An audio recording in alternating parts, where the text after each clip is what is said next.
जय सिया राम। गणेश चतुर्थी की आप सभी को बहुत बहुत बधाइयाँ। शिव महापुराण के साथ आइए हम जानते हैं कि गणेश जन्म की कथा क्या है।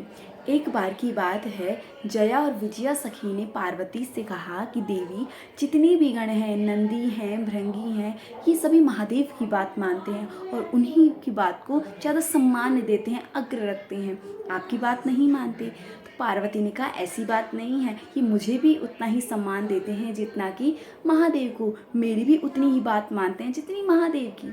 लेकिन एक दिन की बात, माता स्नान करने गई और नंदी को कह गई कि तुम पहरा देना, किसी को भी अंदर मत आने देना। लेकिन ज्यों ही महादेव आए, नंदी ने मार्ग दे दिया।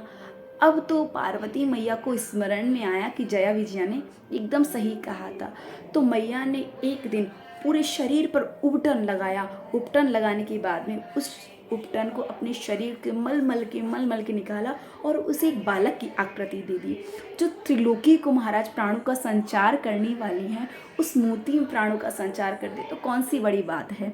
तो जगत जननी परा अम्बा ने उस मूर्ति में जैसे ही प्राणों की प्रतिष्ठा करी तो एक बालक प्रकट हो गया और उसका नाम रखा कि आज से तुम्हारा नाम मैं रखती हूँ गणेश, और आज तुम मेरे बालक हो, इसलिए जाओ और तुम रक्षा करो। मैं स्नान कर रही हूँ, पहरा दो, कोई भी आए किसी को भी अंदर आने मत देना। माता स्नान करने लगी, गणेश जी पहरा देने लगे।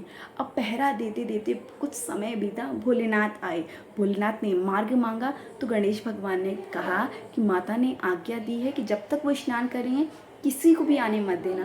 भोलेनाथ ने कहा, लगता है तुम मुझे जानती नहीं हो, मैं पति हूँ उनका, महादेव हूँ, मुझे तो जाने दो, मेरा ही घर है। गणेश जी ने कहा कि माता की आज्ञा नहीं है, कुछ समय इंतजार कीजिए, इसके बाद आप चले जाइएगा। भोलेनाथ को बड़ा क्रोध आया, अपने गणों को कहा, जाओ समझाओ इस बालक को, मुझे पहचानता नहीं है। तब तो महाराज गण आए, समझाया, ब्रह्मा जी आए, विष्णु आए, सभी ने खूब समझाने का प्रयत्न किया, पर बालक गणेश मानने को ही तैयार नहीं। अंत में भोलेनाथ के साथ युद्ध हुआ। भोलेनाथ ने क्रोधवशात त्रिशूल उठाया और उस बालक का शिरश्छेदन कर दिया। जैसे ही पराम्बा भगवती पार्वती को पता चला, तुम्हारा अष्टभुजी बन गई और अपनी शक्ति का प्राकट्य करते हुए कहा कि या तो इस बालक को पुनः जीवित करो अथवा मैं त्रिलोकी में प्रलय ला दूंगी।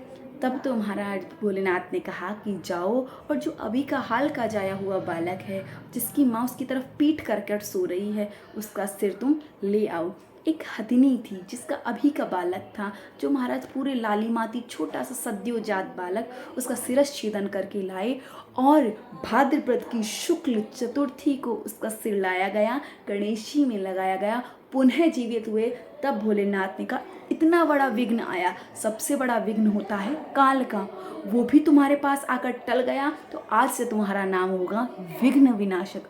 और जो भी इस चतुर्थी को तुम्हारा व्रत करेगा, लड्डू के द्वारा, दुर्वा के द्वारा, सिंदूर के द्वारा तुम्हारी पूजा करेगा, तुम्हें बहुत प्रसन्न करेगा, वो मनोवांछित फल को प्राप्त करेगा। गणपति बप्पा